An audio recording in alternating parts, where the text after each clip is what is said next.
میرا حسین باغ نبوت کا پھول ہے۔ زمانہ جانتا ہے کہ جب آپ کا سر سجدے میں تھا کہ اس وقت سنان بن انس نے آپ کے سر کو کاٹا یا خولی بن یزید نے کاٹا یا شمر نے کاٹا، اختلافات ہے روایات کے اندر، لیکن حضرت امام حسین رضی اللہ تعالی عنہ کا آخری وقت سر جو تھا وہ سجدے میں تھا، اور سجدے کی حالت کے اندر دست قاتل نے سر حسین کو تن حسین سے الگ کیا۔ یہ دنیا کے سامنے حضرت امام نے اپنا اسوہ رکھا کہ یہی تو پیغام میں دینے آیا ہوں، یہی تو جو ہے وہ تحریر میں نے کربلا کی ریت پر اپنے خون سے رقم کرنی تھی کہ یہ سر کٹ سکتا ہے لیکن جھکے گا تو صرف اپنے مالک کی چوکٹ پہ جھکے گا، یزید کے سامنے یہ سر جھک نہیں سکتا ہے۔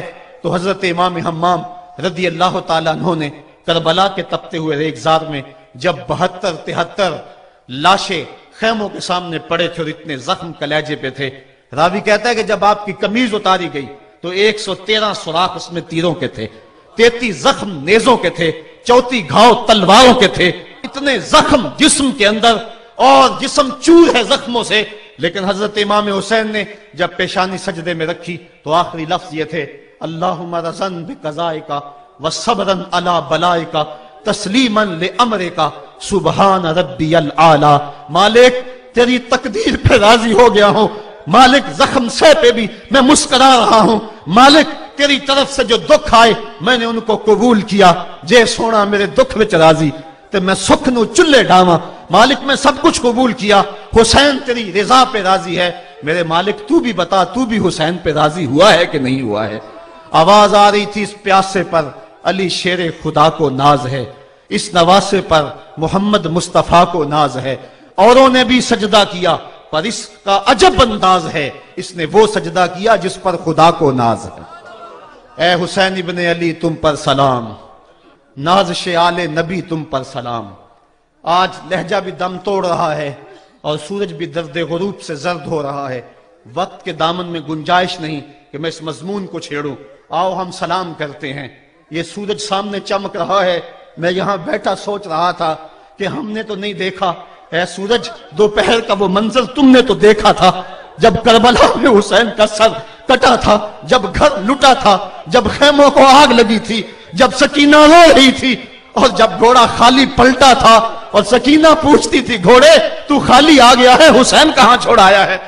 آج یہ سورج یہ چمک چمک کے وہ ہمیں کہانی سنا رہا ہے اور ہمیں پیغام دے رہا ہے کہ نبی کے نام پہ حسین نے تو سر کٹا دیا، آج تم کہتے ہو دین پہ چلنا بڑا مشکل ہے، تم شور ڈال رہے ہو، جن کے لیے مسجدوں میں قالین بچھے ہوئے ہیں، گرم پانی دستیاب ہے اور ان کے لیے مسجدوں میں آسائشیں موجود ہیں، اور پھر بھی وہ کہتے ہیں دین پہ چلنا بڑا مشکل ہے۔ ذرا دیکھو حسین ابن علی کو سجدے میں سر رکھ کے، پیشانی رب کے حضور رکھ کے، حسین ابن علی کہہ رہے ہیں مالک میں سر کٹا کے بھی تیرے حضور حاضر ہوں اور تجھ پہ راضی ہوں، تو بھی بتا کہ تو بھی حسین پہ راضی ہے یا نہیں ہے۔ اے حسین ابن علی تم پر سلام، نازش آل نبی تم پر سلام، تم پہ لاکھوں رحمتیں لاکھوں سلام، اے شہیدان محبت کے امام، لالا گوں لالا بدن لالا چمن، اے چمن اندر چمن اندر چمن، زندگی ہی زندگی تیری حیات، اے حیات اندر حیات اندر حیات، افتخار ملت بیضا ہے تو، رب کعبہ کی قسم یکتا ہے تو، فخر کا دل میں دریچہ باز کرنا چاہیے، جن کا تو آقا ہے ان کو ناز کرنا چاہیے۔ آج ہم ناز کرتے ہیں حسین ابن علی پہ، ہم آ حسین والے نہیں ہیں، ہم واہ حسین والے ہیں۔ واہ حسین تیری عظمت کو سلام، اتنے زخم کلیجے پہ ہو تو کھڑا نہیں ہوا جاتا، لیکن جبر کے خلاف کتنی قوت سے کھڑا ہے۔ حسین ابن علی نے اپنا نمونہ لوگوں کے سامنے رکھنا تھا، تو اقبال کہتا ہے سرخ رو عشق غیور از خون او، شوخی این مصرع از مضمون او۔ یزید مٹ گیا، یزید کا نام مٹ گیا، اس کا تشخص مٹ گیا، حسین کل بھی زندہ تھا، حسین آج بھی زندہ ہے۔ مرتا تو وہ ہے جس کی فکر مر جائے، مرتا تو وہ ہے جس کا نسب العین مر جائے، مرتا تو وہ ہے جس کا مشن ختم ہو جائے۔ حسین کا نسب العین زندہ، حسین کی فکر زندہ، حسین کا مشن زندہ، حسین زندہ، حسین کا نانا بھی زندہ۔ آج بھی ہزاروں کروڑوں اربوں انسان حسین کا نام لے کے جی رہے ہیں۔ میں کہتا ہوں اگر کوئی یزید کا نام بھی لیتا ہے تو وہ سر جھکا کے دیتا ہے۔ کیسا تمہارا لیڈر ہے جس کا نام لیتے ہوئے بھی تمہیں شرم آتی ہے؟ نام لینے سے پہلے سر جھکاتے ہو، نام لیتے ہوئے پسینہ پسینہ ہوتے ہو، نام لینے کے بعد منہ چھپا لیتے ہو۔ تمہیں اپنے قائد اور اپنے لیڈر کا نام لیتے بھی شرم آتی ہے، اور جب ہمارے لبوں پہ نام حسین آتا ہے ہمارا قد اونچا ہو جاتا ہے، ہمارا سر فخر سے بلند ہو جاتا ہے۔ فخر کا دل میں دریچہ باز کرنا چاہیے، جن کا تو آقا ہے ان کو ناز کرنا چاہیے۔ تو حسین ابن علی نے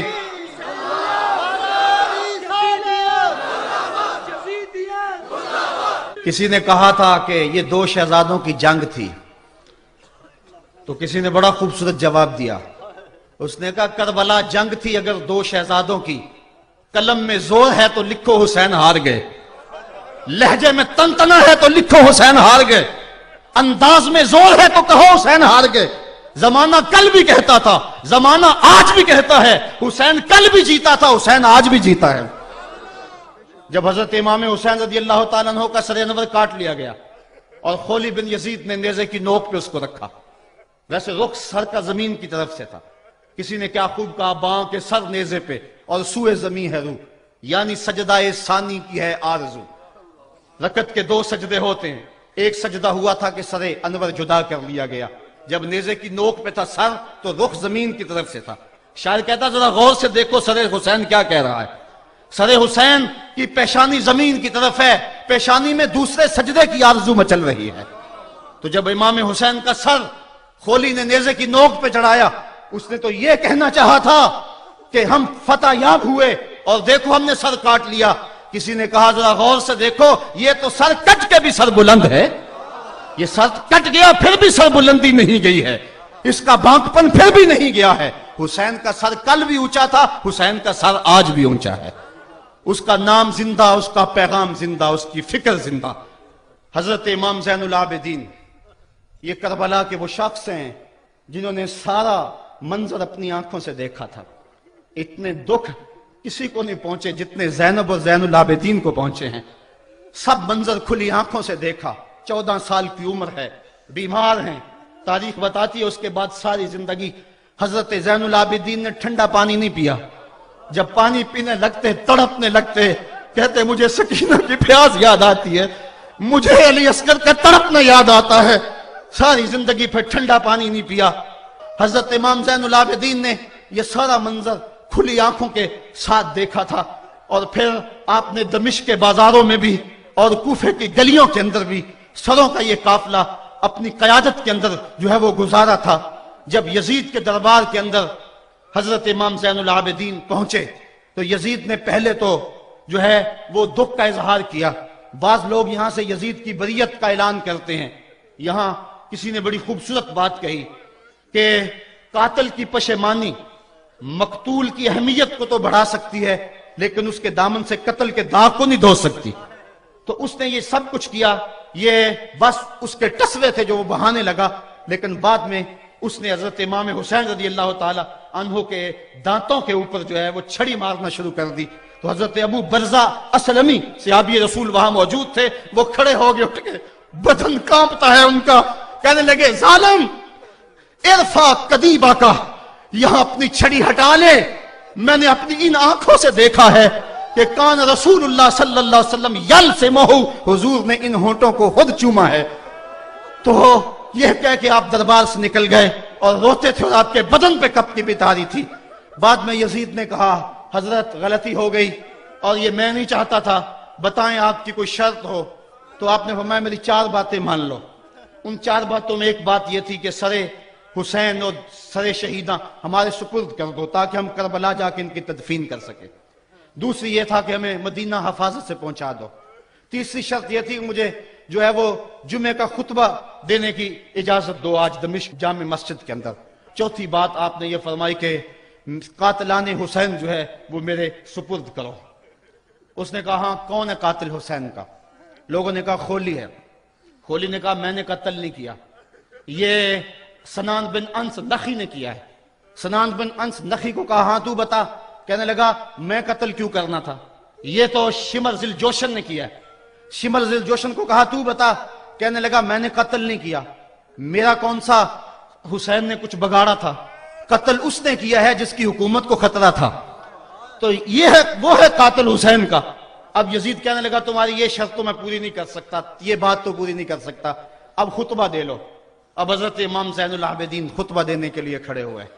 خطابت تو اس گھر کی لونڈی ہے، جب یہ بولتے ہیں تو حکمت کے موتی دولتے ہیں۔ جو ہی امام زین العابدین کھڑے ہوئے، 14 سال عمر ہے اور دمشق کی جامع مسجد ہے، یزید بھی بیٹھا تھا، یعنی سلطنت بھی تھے، عوام کا بھی ہجوم تھا۔ جب آپ نے خطبہ شروع کیا لوگ زار و قطار رونے لگے، اور آپ نے اہل بیت کے مناقب جب لوگوں کے سامنے رکھے تو یزید گھبرا گیا کہ کہیں لوگ میرے گریبان تک نہ پہنچے۔ اس نے مؤذن کو اشارہ کیا جلدی جلدی اذان پڑھو۔ تو جب اس نے کہا اللہ اکبر اللہ اکبر، تو حضرت شہزادہ زین العابدین نے کہا کہ اس کے اندر کوئی شک نہیں کہ اللہ سب سے بڑا ہے۔ جب شہادتین کا کہا اشہد ان لا الہ الا اللہ، حضرت امام زین العابدین نے اس کے جواب کے اندر کہا ہاں ہاں اللہ کے علاوہ کوئی معبود نہیں ہے، اس کی گواہی ہم نے خون سے دی ہے، ہم نے اپنے لہو سے دی ہے اس کی گواہی۔ اور پھر اس کے بعد جب اشہد ان محمد رسول اللہ پہ لفظ آئے تو حضرت امام زین العابدین نے کہا یزید دیکھ، اب اذان کے اندر تیرے نانے کا نام ہے یا میرے نانے کا نام ہے؟ آج بھی منبر پہ میرے نانے کا نام ہے۔ تو یزید مر گیا، اس کا نام مر گیا، اس کا تشخص مر گیا۔ حسین کل بھی زندہ تھا، حسین آج بھی زندہ ہے، حسین کربلا کے تپتے ہوئے ریگزار میں بھی زندہ تھا، کوفے کے بازار میں بھی زندہ تھا، اور دمشق کی جامع مسجد میں بھی زندہ تھا، مدینے میں بھی زندہ، مکہ میں بھی زندہ، کابل میں بھی زندہ، کندھار میں بھی زندہ، قلعہ جنگی میں بھی زندہ، تورا بورا میں بھی زندہ، موصل میں بھی زندہ، بغداد میں بھی زندہ، غزہ کی پٹی میں بھی زندہ، فلسطین میں بھی زندہ۔ آج حسین کی زندگی اور حسین کا باقپن دنیا کو بتا رہا ہے، بش کو بتا رہا ہے تیرے منہ پہ تماچا حسین مارے گا۔ زمانہ بتائے گا کہ حسین کل بھی زندہ تھا، حسین آج بھی زندہ ہے۔ حسین کی فکر لے کے اٹھو اور پوری دنیا پہ چھا جاؤ اور زمانے کو بتاؤ کہ ہم حسین ابن علی کے سپاہی ہیں۔ صرف محرم کے دن آنسو بہا لینے سے کچھ نہیں ہوگا۔ کیا صرف محرم حسین کا مہینہ ہے؟ نہیں، پورا سال حسین کا ہے، پوری زندگی حسین کی ہے، پورے زمانے حسین کے ہیں۔ یہ صرف عاشور کا دن یا عاشور کی شب ہی حسین کی نہیں، سارے زمانے حسین کے ہیں۔ کل بھی حسین کا تھا، آج بھی حسین کا ہے، کل بھی حسین کا ہوگا۔ آؤ اٹھیں، قرآن کو لے کر کے حسین ابن علی نیزے کی نوک پر بھی چڑھ کے قرآن سنایا، اور آج ہم اسی قرآن کی دعوت کو لے کر کے اٹھیں۔ ناظرین، ہمارے چینل پہ جو ویڈیوز موجود ہیں ان کو لائک کیجئے، ان پہ کمنٹس کیجئے اور ہمارے چینل کو سبسکرائب کیجئے۔ پاکستان کا سب سے بڑا یوٹیوب چینل